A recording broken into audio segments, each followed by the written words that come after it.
Selamat datang kembali. Harapan, pilihan, dan perjuangan.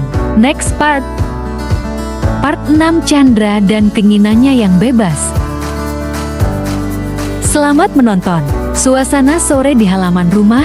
Terlihat Chandra. Ia duduk di bawah pohon mangga tua dengan buku sketsa dan pensil di tangan. Angin sore bertiup lembut, menggoyangkan dedaunan, sementara matahari perlahan turun ke ufuk barat. Di kejauhan terdengar suara aktivitas tetangga yang sibuk dengan rutinitas mereka. Chandra, anak bungsu dalam keluarganya, memiliki pandangan yang berbeda dari kedua kakaknya. Ia sering melihat perjuangan Bimo yang gigih belajar demi tes PNS. Juga kerja keras Ardi yang sudah menempuh jalan hidupnya sendiri. Namun, bagi Chandra, dunia seolah memiliki warna lain yang ingin ia lukis dengan caranya sendiri. Kenapa semuanya harus tentang PNS? Tanyanya suatu hari, ketika ia tengah menggambar di ruang tamu. Ibunya, yang sedang melipat pakaian, menoleh dengan alis sedikit terangkat. Itu karena jati PNS itu masa depan yang jelas. Endra, gaji tetap, pensiun, nggak perlu khawatir kalau sudah tua nanti. Jawab Bu Maire sambil tersenyum lembut. Tapi kan, Bu, enggak semua orang harus jadi PNS buat sukses, jawab Chandra polos. Ia melanjutkan goresan pensilnya, menciptakan bayangan wajah di atas kertas putih. Bu Maire menghela napas pelan. Kamu memang beda dari kakak-kakakmu. Kamu itu anak yang kreatif, tapi kamu juga harus realistis. Hidup nggak selalu bisa hanya dari mimpi. Chandra terdiam sejenak. Ia tahu ibunya tidak bermaksud mengecilkan impiannya, tapi ia merasa keluarganya terlalu terjebak pada satu definisi kesuksesan. Baginya, hidup tidak selalu tentang gaji tetap atau pekerjaan yang dianggap stabil.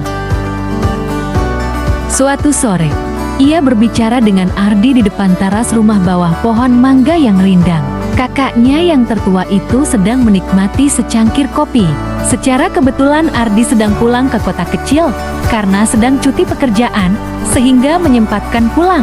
Chandra, Kak Ardi, panggil Chandra sambil membawa sketsa terbarunya. Kamu pernah merasa kalau apa yang kita lakukan itu bukan buat kita sendiri, tapi buat orang lain? Ardi menatap adiknya dengan penuh perhatian. Maksudmu Endra? Chandra, kayak Bimo, dia mati-matian belajar buat tes PNS karena merasa itu yang harus dia lakukan. Tapi, aku nggak yakin itu benar-benar yang dia inginkan. Ardi mengangguk pelan. Mungkin benar, tapi setiap orang punya caranya sendiri untuk membuktikan sesuatu. Endra, Bimo merasa dia harus sukses dengan jalannya. Kalau kamu merasa jalanmu beda, itu juga nggak salah. Chandra tersenyum tipis. Aku cuma ingin jadi seniman, Kak. Aku nggak pengen duduk di kantor atau hidup dengan rutinitas yang kaku. Ardi tertawa kecil. Kalau itu yang kamu mau, jalani aja. Tapi ingat, apapun yang kamu pilih, harus kamu tanggung juga konsekuensinya. Percakapan itu membuat Chandra semakin mantap dengan keinginannya. Ia tidak ingin mengorbankan mimpinya hanya demi memenuhi harapan yang bukan miliknya. Setiap pagi, ia membantu ibunya di dapur atau mengantar jajanan ke tetangga. Tapi, setiap sore, ia selalu meluangkan waktu untuk menggambar. Buku sketsanya perlahan penuh dengan karya yang mencerminkan isi hatinya. Di suatu senja, Bimo yang baru selesai belajar keluar ke halaman dan melihat Chandra tengah asyik menggambar di bawah pohon mangga. Bimo, Chandra, kamu nggak pengen ikut coba tes PNS kayak aku? Tanya Bimo sambil duduk di dekatnya. Chandra menoleh dan tersenyum. Nggak, Kak, aku tahu itu bukan buat aku. Aku mau jadi seniman. Aku mau hidup bebas. Bimo menatap adiknya dengan campuran rasa kagum dan bingung. Kamu benar-benar beda.